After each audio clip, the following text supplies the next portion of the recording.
வணக்கம். தலைமை, பாதுகாப்பு, நம்பிக்கை இந்த வார்த்தைகளை நாம அடிக்கடி கேட்கிறோம். ஆனா இதோட உண்மையான அர்த்தம் என்ன? யோவான் புத்தகத்துல ஒரு மெய்ப்பனோட கதை மூலியமா இந்த கேள்விகளுக்கு ஒரு ஆழமான பதில் இருக்கு. வாங்க, அத பத்தி தான் நாம இன்னைக்கு விரிவா பார்க்க போறோம். ஒரு பழங்கால மெய்ப்பன் வாழ்க்கை, மரணம், பாதுகாப்பு பத்தி நமக்கென்ன கத்துக் கொடுக்க முடியும்? யோசிச்சு பாருங்க. ஆயிரக்கணக்கான வருஷங்களுக்கு முன்னாடி சொல்லப்பட்ட ஒரு கதை இன்னைக்கு இருக்கிற நம்ம உலகத்துக்கு எப்படி பொருந்தும்? வாங்க, இதுக்குள்ள இருக்கிற ஆழமான உண்மைகளை ஒன்னொன்னா தோண்டி பாப்போம். சரி, இந்த உருவகத்தை நாம முழுசா புரிஞ்சுக்கணும்னா முதல்ல அந்த கதைக்களத்துக்குள்ள போகணும். அங்க யார் யார் வராங்க, அவங்களோட பங்கு என்னன்னு தெரிஞ்சுக்கலாம். வாங்க.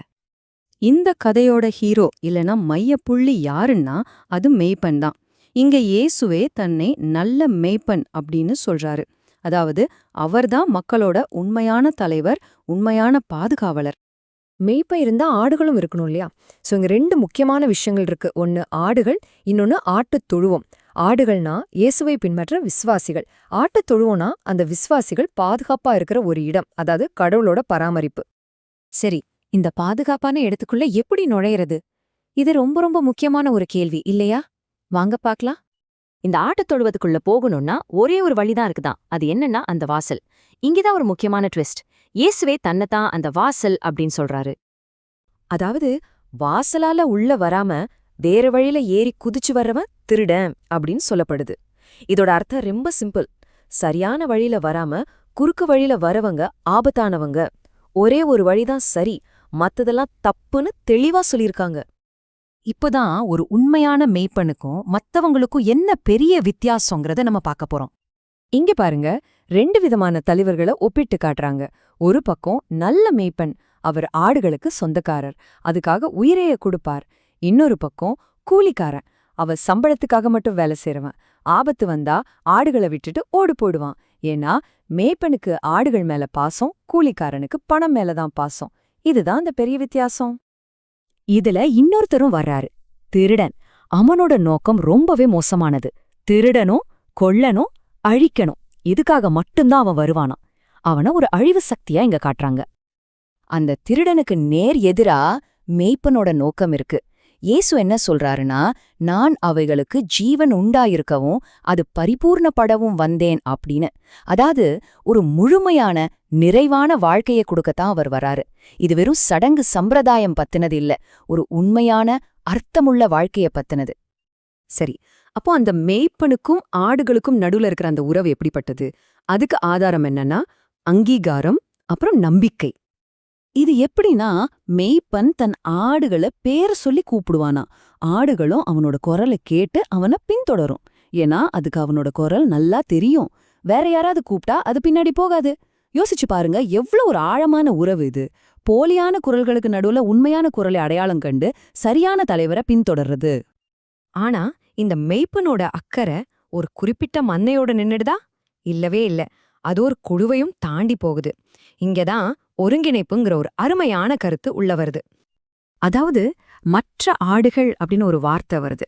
அது யாருன்னா யூதர்கள் இல்லாத மற்ற இனத்து மக்கள், அதாவது புறஜாதியார். இதோட அர்த்தம் என்னன்னா, இந்த பாதுகாப்பு, இந்த வழிகாட்டுதல் ஒரு குறிப்பிட்ட இனத்துக்கு மட்டும் சொந்தமானதில்ல, உலகத்துல இருக்கிற எல்லாருக்குமே பொதுவானதுங்கிறது தான். அதனாலதான் சொல்லப்படுது, அப்பொழுது ஒரே மந்தையும் ஒரே மேய்ப்பனும் ஆகும்னு. இதோட அல்டிமேட் கோல் என்னன்னா, எல்லா வேறுபாடுகளையும் தாண்டி ஒரே தலைவர் கீழே எல்லாரும் ஒரே மந்தையா, அதாவது ஒரே விசுவாச சமூகமா உருவாகணுங்கிறது தான். இப்போ இந்த முழு உருவகத்தோட கிளைமேக்ஸ்க்கு வரும். அது என்னன்னா, அந்த மந்தைக்கு கிடைக்க போற ஒரு முழுமையான, உடைக்கவே முடியாத ஒரு பாதுகாப்பு. அந்த நல்ல மேய்ப்பன் தன்னோட ஆடுகளுக்கு சில வாக்குறுதிகளை கொடுக்கிறார். என்னன்னா, நான் அவைகளுக்கு நித்திய ஜீவனை கொடுக்கிறேன், அவைகள் ஒரு காலம் கெட்டுப் போவதில்லை, நான் அவைகளை அறிந்திருக்கிறேன், அவைகள் என்னை பின்பற்றும். பாருங்க, இந்த வாக்குறுதிகள் தான் அந்த உடைக்க முடியாத உறவுக்கு அடித்தளமாயிருக்கு. இது ஏதோ தற்காலிகமான பாதுகாப்பு கிடையாது. அதோட உச்சகட்டமா அவர் என்ன சொல்றாருன்னா, ஒருவனும் அவைகளை என் கையிலிருந்து பறித்துக் கொள்வதில்லை. இதை விட ஒரு பெரிய உறுதிமொழியை கொடுக்க முடியுமா? அதாவது யாராலையும் அவங்களை என் கையிலிருந்து பறிக்க முடியாதுன்னு ஒரு முழுமையான, நிபந்தனையற்ற ஒரு வாக்குறுதியை இந்த பாக்குறோம். இது கடைசியா நம்ம மனசுல ஒரு முக்கியமான கேள்வியை எழுப்புது. இன்னைக்கு நம்மள சுத்தி எத்தனையோ குரல்கள் ஒலிக்குது இல்லையா? இந்த உலகத்துல அந்த ஒரே ஒரு உண்மையான குரலை கேட்டு அதை நம்பி பின்பற்றுவதோட அர்த்தம் என்ன? இத பத்தி கொஞ்சம் யோசிச்சு பாருங்க.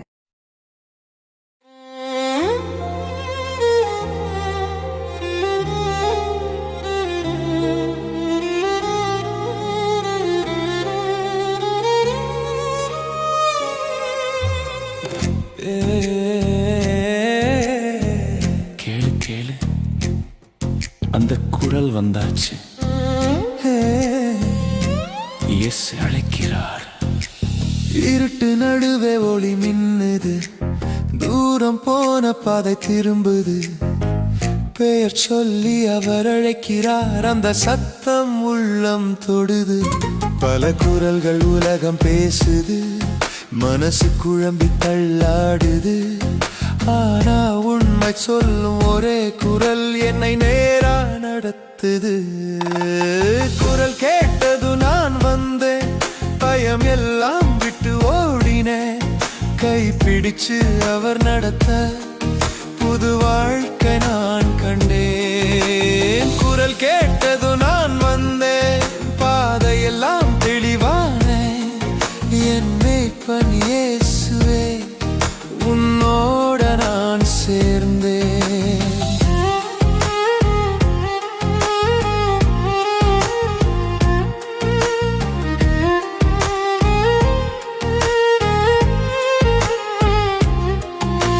கெடுக்க வரும் நிழல் பயமில்லை, பொய் வாக்குடி தேவையில்லை.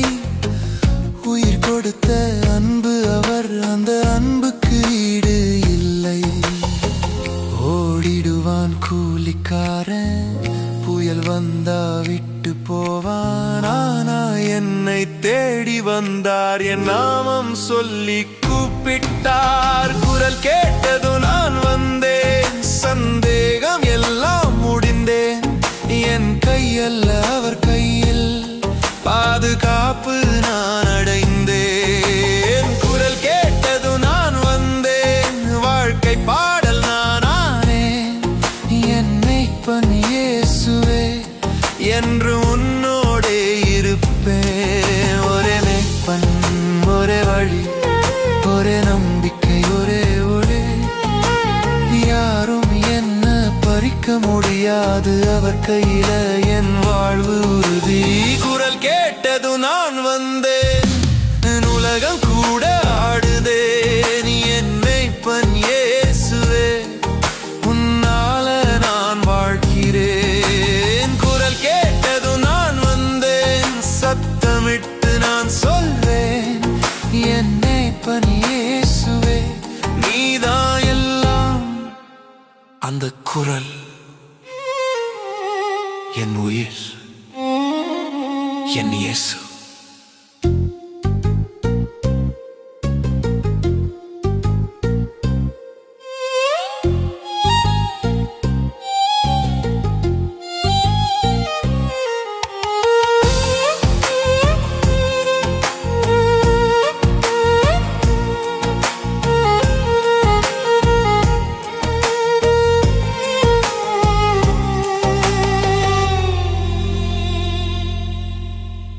யோவான் 10 கேள்விகள் பதில்கள் விளக்கம். யோவான் 10 இல் குறிப்பிடப்பட்டுள்ள மேய்ப்பர் யார்? பதில்: இயேசு. விளக்கம்: இயேசு வெளிப்படையாக நானே நல்ல மேய்ப்பன் என்று கூறுகிறார். இதன் மூலம் அவர் தேவனுடைய ஜனங்களுக்கு உண்மையான தலைவர் மற்றும் பாதுகாவலர் என்பதை காட்டுகிறார். ஆடுகள் யார்? பதில்: இயேசுவை உண்மையாக விசுவாசித்து அவரை பின்பற்றுபவர்கள்.